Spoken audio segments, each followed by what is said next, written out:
नमस्कार साथियों, मैं हूं राजकुमार और आप देख रहे हैं साइंस बाय राजकुमार। यानी कि इस चैनल पर आपको साइंस पढ़ाया जाता है। ग्रुप डी 2025 का जितने भी अभ्यर्थी एग्जाम देने वाले हैं, आपको पता होना चाहिए उसमें 25 नंबर का साइंस है। और 2018-19 में जो वैकेंसी आया साइंस ग्रुप डी का, उसमें से बहुत का ऐसा है जो कि साइंस की वजह से सिलेक्शन नहीं हो पाया, क्योंकि साइंस का उनको पता ही नहीं है, एकदम रट उठ लेते हैं, बेसिक से पढ़ते हैं नहीं। तो साथियों, बेसिक से हमने आपको स्टार्ट किया है। 1 जनवरी से मैंने आपको बोला था कि science NCERT line by line batch start करेंगे, तो 1 जनवरी से हमने स्टार्ट कर दिया है। आज एक चैप्टर वो खत्म भी हो गया है, बायोलॉजी से हमने स्टार्ट किया है। इसलिए आपसे निवेदन है कि अगर आपको साइंस में फुल स्कोर करना है, ऑब्वियसली आपको करना ही पड़ेगा अगर आपको सिलेक्शन लेना है, ठीक है ना। तो प्लेलिस्ट में जाइए, है ना, साइंस बाय राजकुमार करके NCERT बायोलॉजी प्लेलिस्ट बना होगा, वहाँ से आप जो है बेसिक से एकदम शुरू से 1 नंबर क्लास से देखिए। अभी ज़्यादा चीज़ पढ़ाया नहीं है, अगर ज़्यादा चीज़ पढ़ा देंगे तो बहुत सारा चीज़ आपसे निकल जाएगा, तो थोड़ा सा करने में परेशानी होगा। इसलिए अभी जाकर उसको आप जो अच्छे से देखिए, ठीक है ना। उसके बाद आपको साइंस में बिल्कुल भी दिक्कत नहीं होगा अगर आप हमसे पढ़ रहे हैं साइंस, ठीक है ना। तो चलिए, जो आज का जो जानकारी है वो हम बता देते हैं। और टेलीग्राम जरूर ज्वाइन कर लीजिएगा, क्योंकि वहाँ पर आपको इंपॉर्टेंट नोटिफिकेशन, जो क्लास आप नहीं ढूंढ पा रहे वो क्लास आपको टेलीग्राम पर मिल जाता है। PDF वगैरह बहुत सारी जानकारी वहाँ पर मैं देता हूँ। कब क्या अनाउंस करने वाला सारा टेलीग्राम पर ही मैं जानकारी देता हूँ, इसलिए लिंक डिस्क्रिप्शन में, वहाँ से ज्वाइन कर लीजिएगा। अब आते हैं अपने मुद्दे पर। क्या हमारा टॉपिक था? टॉपिक साथियों हमारा है ग्रुप डी को फॉर्म भरने से लेकर ज्वाइनिंग तक क्या क्या चीज़ें होती है, मेडिकल कैसे होता है, डॉक्यूमेंट कैसे होता है, क्या मेडिकल प्रॉब्लम होगा, क्या आपको छाट देगा, सब चीज़ देखेंगे। दौड़ कैसे होता है, कितना वेट उठाना पड़ता है, हर एक चीज़ देखेंगे, ठीक है ना। तो फॉर्म तो भरना सिंपल है, बिल्कुल फॉर्म भरना सिंपल है। उसके बाद एग्जाम दीजिएगा, तो एग्जाम देने के बाद क्या होगा, रिजल्ट आएगा, और रिजल्ट में कट ऑफ देगा। जो कट ऑफ क्लियर होगा उसका रिजल्ट बनेगा। तो पहला जो रिजल्ट साथियों जारी होता है, कट ऑफ जो जारी होता है हर एक बोर्ड के द्वारा, तो उस बोर्ड में साथियों जो कट ऑफ जारी हुआ प्रत्येक बोर्ड के द्वारा, वो कट ऑफ जो बेसिकली होता है वो फाइनल कट ऑफ आपका नहीं होता।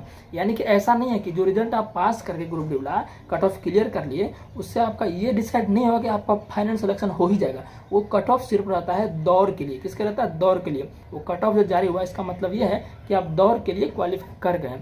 तो दौर के लिए अब आपको क्या किया जाता है? दौड़ कराया जाता है। तो दौड़ में साथियों मैं पुरुष महिला दोनों को बताऊंगा। सबसे पहला जो प्रोसेस होता है वो 35 kg वेट, यानी कि 35 kg आपको बालू का बोर्ड दे देगा। हालांकि वो 35 kg होता नहीं है, 30 या 28 किलो होता है, जैसा कि मैंने किया था ना। 35 kg वो नहीं था, तो मुझे जो है 35 kg वेट आपको 2 मिनट में, कितना, 2 मिनट में 100 मीटर लेके चलना है। कहीं भी वो बोरी गिरना नहीं चाहिए। जो 35 kg का वेट उठाइएगा वो 2 मीटर आपको 2 मिनट में 100 मीटर चलना है। कहीं भी वो गिरना नहीं चाहिए। अगर आप गिरा दिए तो समझिए आप फिजिकल में डिस्क्वालीफाई हो गए। वहाँ से ही आपका सिलेक्शन का रास्ता बंद हो जाएगा। अब महिला की बात करें, उसको भी साथ में जो है 2 मिनट दिया जाता है 100 मीटर चलने के लिए, लेकिन जो है उसका क्या रहता है, 20 kg रहता है मात्र। कितना रहता है? 20 kg उसको लेकर चलना है, ठीक है ना। तो ये तो हो गया वेट वाला। अब जो वेट वाला क्वालिफाई कर लेगा, उसके बाद उसको दौड़ाया जाता है, और जो वेट में डिस्क्वालीफाई हो गया उसका वहीं पर पत्ता कट, सिलेक्शन से वहीं पर खत्म हो गया वो, ठीक है ना। उसका आगे कुछ भी नहीं हो सकता। तो वेट होने के बाद अब आपका दौड़ होता है। पुरुष का बात करें तो 4 मिनट 15 सेकंड में साथियों आपको 1 किलोमीटर क्वालिफाई करना पड़ता है। इस पर मेरिट निर्धारित नहीं होता है। चाहे आप 4 मिनट 14 सेकंड नैनो मैक्रो में भी कर लीजिए तो आप क्वालिफाई हैं दौड़ में, ठीक है ना। और महिला की बात करें, इसको 5 मिनट 40 सेकंड दिया जाता है, वही 1 किलोमीटर दौड़ में। थोड़ा महिला को ज़्यादा टाइम दिया था, ठीक है ना। तो जो दौड़ क्वालिफाई हो गया, उसके बाद साथियों क्या हो जाएगा आपका कि एक लिस्ट जारी होगा, उसमें जो दौड़ क्वालिफाई करेगा, जिस दिन ये प्रोसेस होगा उस दिन शाम को रिजल्ट भी दे देता है PDF में, ठीक है ना, कि क्वालिफाई कर गए हैं, आपका नाम इसमें है, रोल नंबर है। इसी प्रकार से सब बोर्ड का अलग अलग रूल रहता है, ठीक है ना। उसके बाद साथियों क्या होगा, 1 महीने बाद, 1.5 महीने बाद एक कट ऑफ फिर से जारी होगा। एक कट ऑफ क्या होगा, फिर से जारी होगा। वो कट ऑफ उसी का जारी होगा जो फिजिकल एफिशिएंसी टेस्ट, यानी कि दौड़ क्वालिफाई किया है, वेट क्वालिफाई किया है। अब उसमें अगर कट ऑफ में अगर आपका नाम आ गया तो समझ लीजिए आपका सिलेक्शन हो गया, बस। यानी कि वो DV कट ऑफ जारी होगा, डॉक्यूमेंट वेरिफिकेशन के लिए कट ऑफ जारी होगा। पहला कट ऑफ कौन सा जारी होगा? दौड़ के लिए। और दूसरा कट ऑफ जारी हुआ वो आपका डॉक्यूमेंट वेरिफिकेशन और मेडिकल के लिए। तो जिसमें उसका नाम आ गया तो समझ जाइए कि आपका सिलेक्शन हो गया। अगर पहला बार में नाम नहीं आता है तो उसमें क्या किया जाता है, सभी बोर्ड द्वारा 2, 3, 4, 5, 6, 7, 8 DV जारी किया जाता है। तो फर्स्ट मिनट में जिनका सिलेक्शन हो जाता है तो वो जल्दी ज्वाइन कर लेता है ना।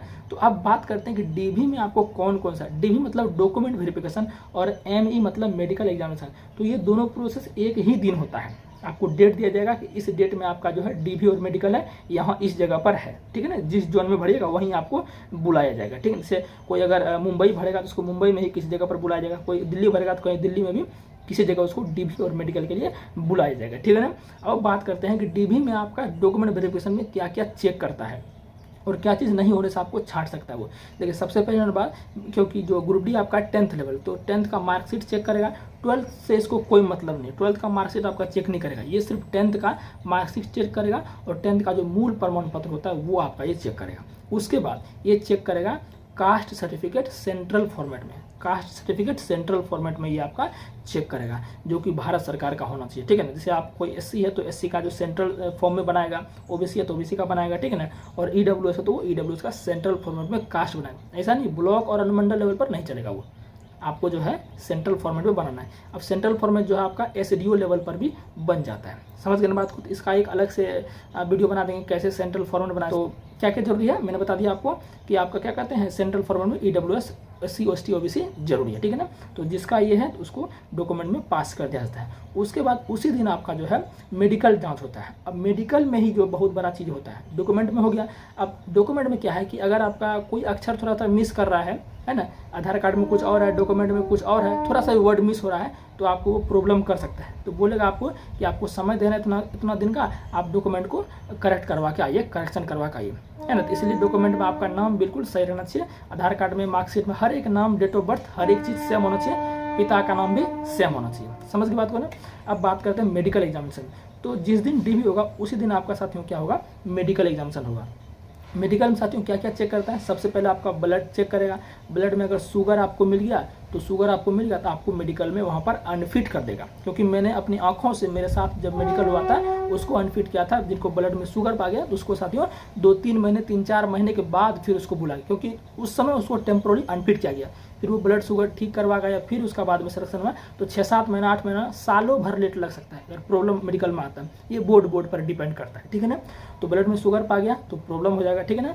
और आपका उसके बाद चेक करेगा आपका ईसीजी मतलब छाती का जो है ना, यहाँ पर चुट्टा लगा के थोड़ा सा जो है ना चुट्टा लगा के यहाँ पर चेक किया है। उसमें जो हार्ट के बारे में देखा जाता है, हार्ट में कहीं भी अगर प्रॉब्लम है तो सांस एक मिनट में 72 बार होता है, कहीं वो ज़्यादा हो गया तो उसमें भी आपको प्रॉब्लम कर देगा। अगर नॉर्मल आपका हार्ट कंडीशन है तो कोई दिक्कत नहीं है। अगर आपको उसमें प्रॉब्लम है तो आपका जो आपका उसमें भी आपको अनफिट कर देगा, आपको फिर 6-7 महीना 8 महीना बाद ज्वाइनिंग करवाने में लेट लग सकता है, इतना समझिए।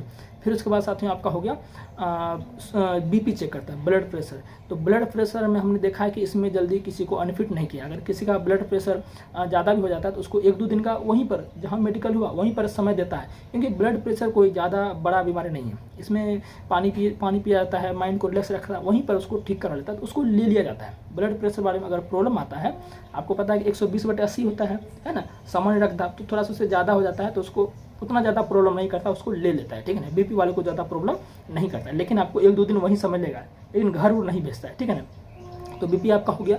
उसके बाद साथ में आपका चेक करेगा, अगर कोई मेल है तो उसका टेस्टिज चेक किया, यानी जिसको हम आम भाषा में हाइड्रोसिल प्रॉब्लम, अगर हाइड्रोसिल किसको है तो उसको तुरंत वहाँ पर अनफिट करेगा।